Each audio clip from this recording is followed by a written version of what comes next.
So, a recent statement from Donald Trump has just sent these massive shockwaves through the world of geopolitics. He's floated the idea of a potential secret land deal with Vladimir Putin. And the stakes? Well, they couldn't be higher. We're talking about the future of Ukraine's territory and, really, the entire international order as we know it. So it all boils down to this really stark question. Could a private, backroom deal between two leaders actually redraw the map of modern Europe? All of this happening without the full consent of the very nation at the heart of the conflict. Okay, let's get into it. And this is where it all started. This one public comment from Donald Trump. He mentioned an upcoming meeting with Putin in Alaska, and then just casually dropped this idea of a territorial swap. And just that one phrase, swapping of territories, that's what set off this absolute firestorm of speculation.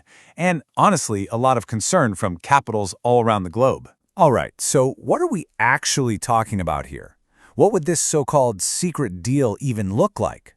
Let's break down the proposal that's suddenly out in the open. So the areas that are reportedly on the table are all in the east of Ukraine. You've got the Donbas region, that's Luhansk and Donetsk, plus Zaporizhzhia and Kherson. And then, of course, there's Crimea, which Russia has already been controlling since 2014. But here's the thing.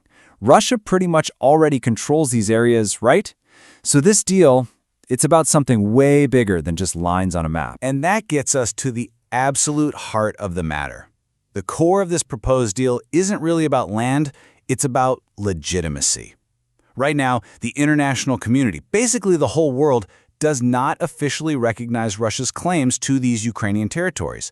A deal like this, especially one involving the United States, would be a game changer. It would essentially legitimize the conquest. As you can imagine, the reaction to this whole idea was, well, it was immediate, it was forceful, and it came from pretty much everyone you'd expect. Ukrainian President Zelenskyy, he didn't mince words at all. He said for Ukraine, this isn't a deal, it's a partition of their country.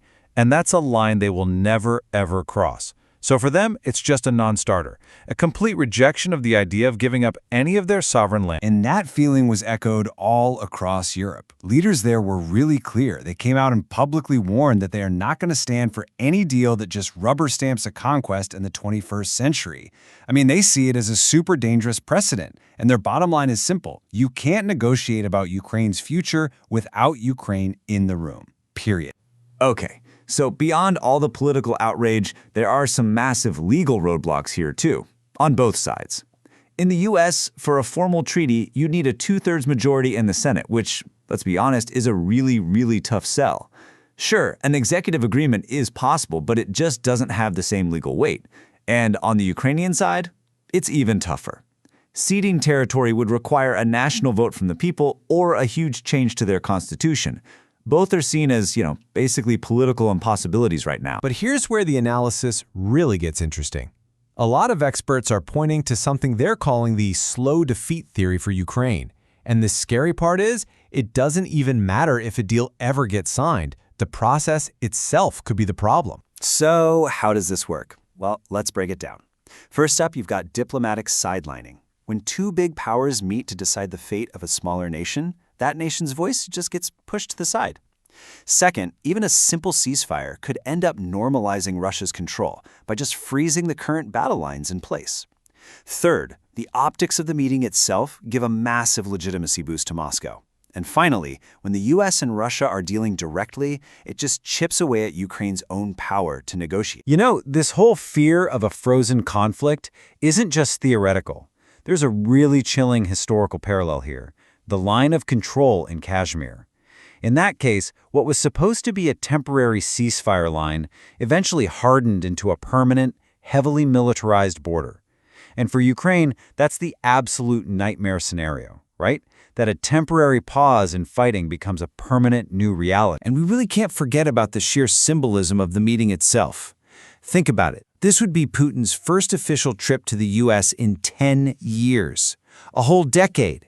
Just the image of him being welcomed on American soil after all this time, that's a huge diplomatic victory for Moscow, no matter what they agree on. It's a signal that they're back on the world stage in a big way. So with all that as the backdrop, where do we go from here? All eyes are now turning to one really critical upcoming event. Okay, Mark your calendars. The date is August 15th, 2025. That's when Trump and Putin are set to meet in Alaska. And you can bet the entire world will be watching. We'll be listening for every single word in their joint statements, watching for how Ukraine responds, how NATO and the EU react.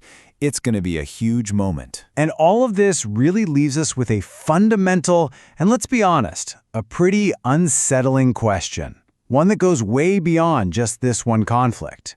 When the great powers sit down to negotiate, who's the one that ends up paying the price for peace?